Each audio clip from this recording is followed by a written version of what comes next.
Salut! Vous avez appris le processus d'élaboration d'un récit sur votre projet et vous avez appris à visualiser les points de données clés qui vous aident à raconter cette histoire.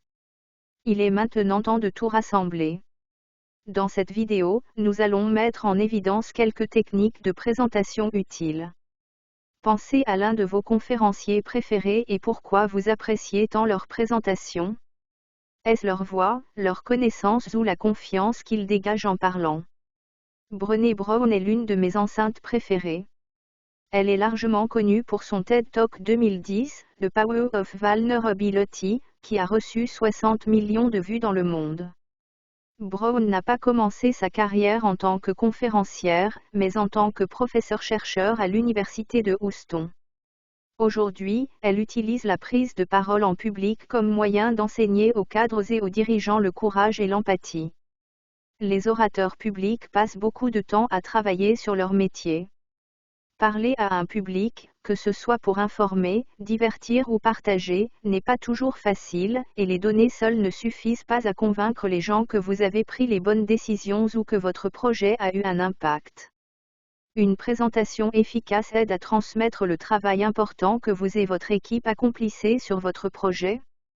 Et tout au long du projet, vous aurez probablement de nombreuses occasions de présenter, de votre réunion de lancement initiale à vos mises à jour hebdomadaires de statut jusqu'à la présentation finale de votre projet. Lorsque vous commencez à rédiger votre récit, pensez à votre public. Posez-vous la question, qu'est-ce que je veux que mon public sache, pense ou fasse à la suite de cette présentation? Créez votre présentation autour d'une vue d'ensemble et restez simple. Voyons maintenant 3 façons de vous aider à faire une présentation efficace. Ceux-ci sont précis, flexibles et mémorables. Tout d'abord, pour faire une présentation efficace, vous devez être précis sur vos points clés. Identifiez le problème que vous résolvez pour votre public et supprimez tout contenu qui dilue votre récit. Une façon de m'assurer que mes présentations de diaporamas sont aussi précises que possible est d'utiliser une technique appelée conception pendant 5 secondes. L'idée est que votre public soit capable de comprendre une diapositive en 5 secondes. Je garde donc mes diapositives de présentation simples, en incluant que les points de données les plus pertinents, pour éviter de surcharger mon public avec du texte qu'ils n'ont pas le temps de lire. Pour donner une présentation efficace, vous devez également être flexible. La flexibilité fait partie intégrante de votre travail de chef de projet.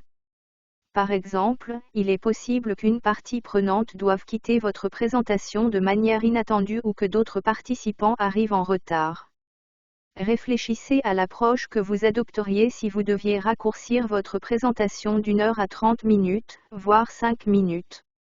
Connaissez les points les plus importants que vous voulez faire valoir et soyez prêt à ne partager que ces points, en cas d'imprévu. La préparation à l'avance vous aide également à être plus flexible lors de la présentation. Une préparation suffisante vous aide à éviter les petites erreurs qui peuvent potentiellement détourner l'attention de votre récit, comme trébucher sur des phrases ou avoir du mal à afficher une présentation de diaporama. Pour vous préparer à l'avance, vous pouvez vous entraîner à faire votre présentation aux membres de votre équipe et les inviter à donner leur avis, à poser des questions ou à partager leurs préoccupations. La préparation à l'avance vous permet également d'identifier et de trouver des réponses au type de questions que votre public pourrait avoir à propos de votre présentation.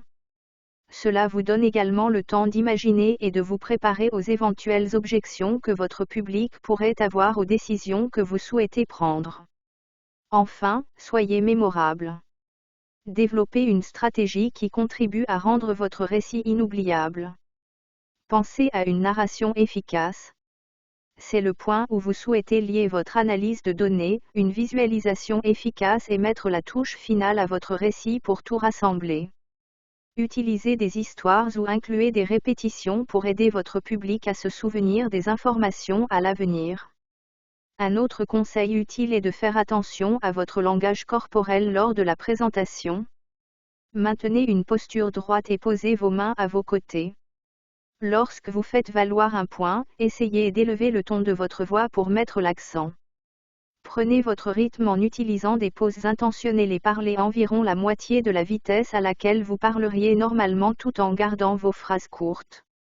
Établissez un contact visuel avec votre public et gardez vos expressions faciales chaleureuses et amicales.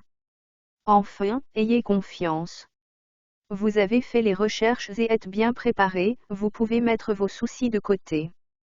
Si vous êtes précis, flexible et mémorable, vous ferez une excellente présentation. Maintenant que vous avez analysé les données et rédigé votre histoire, votre travail consiste à présenter vos conclusions de manière efficace. Utilisez ces conseils pour faire une présentation digne d'une ovation debout. Dans la prochaine vidéo, nous allons conclure et revoir ce que nous avons récemment appris. Je te retrouve là-bas.